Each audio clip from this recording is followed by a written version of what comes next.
Les plateaux. Ces fameuses périodes de l'entraînement où l'on plafonne sans réussir à progresser, même si l'on ne régresse pas. Que faire si cela nous arrive?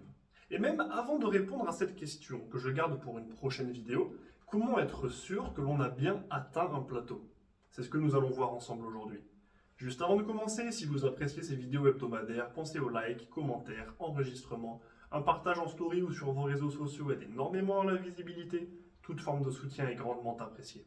Avant tout, si vous voulez une définition plus précise d'un plateau, je vous renvoie vers ma première vidéo sur le vocabulaire de la salle expliquée.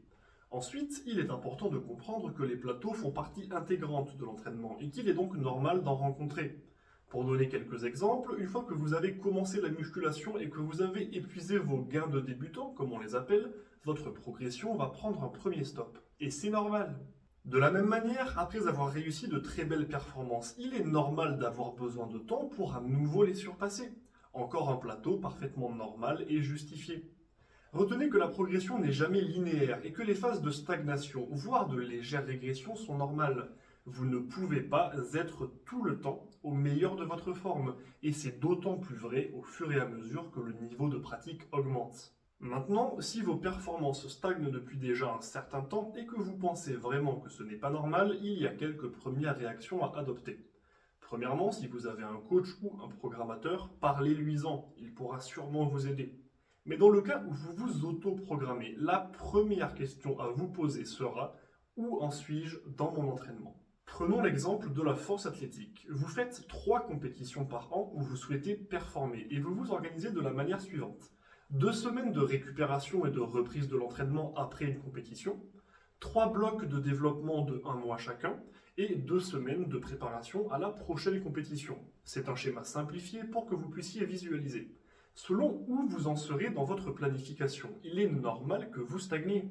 Si vous venez de réaliser un record sur les 3 mouvements en compétition, déjà félicitations, et ensuite, il est normal que vos charges d'entraînement augmentent, donc vous verrez vos progrès.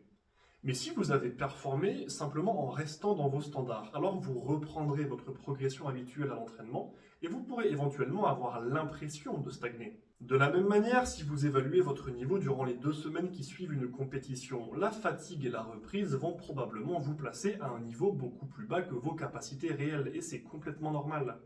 A l'inverse, si vous vous évaluez à la fin de vos blocs d'entraînement, juste avant la préparation à votre compétition, alors vous sortirez de 3 mois de développement intensif. Votre organisme sera épuisé et vous ne verrez les progrès qu'après la phase de récupération. Donc, avant de vous inquiéter si vous voyez que vous ne progressez pas, observez attentivement où vous en êtes dans votre planification et la plupart du temps, vous verrez que tout est normal.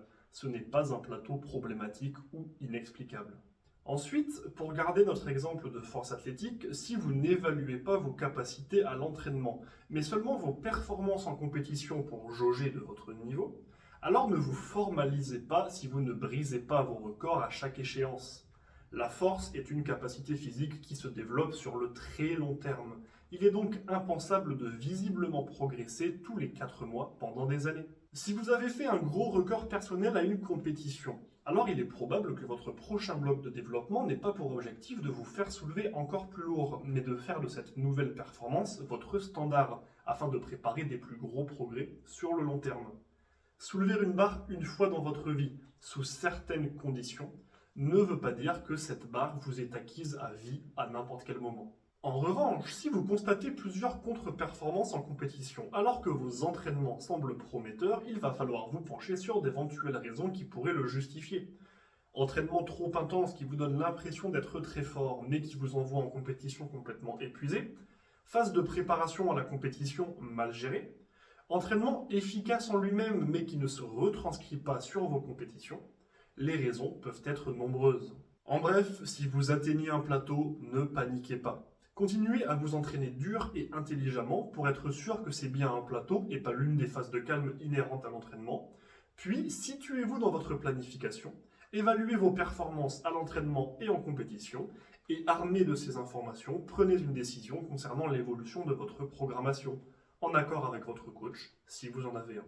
J'espère que cette vidéo vous a été utile. Si vous avez des questions sur le sujet abordé ou d'autres interrogations sur le monde du sport en général ou sur votre cas personnel, contactez-moi pour que je puisse vous aider. Si vous voulez que nous travaillions ensemble, mettez-vous en contact avec moi pour que nous échangions. Pensez à partager cette vidéo sur vos réseaux sociaux et à vos amis qui pourraient en avoir besoin. Et laissez un commentaire pour donner vos impressions sur le podcast du jour ou pour suggérer des sujets de vidéos que vous voudriez voir traités.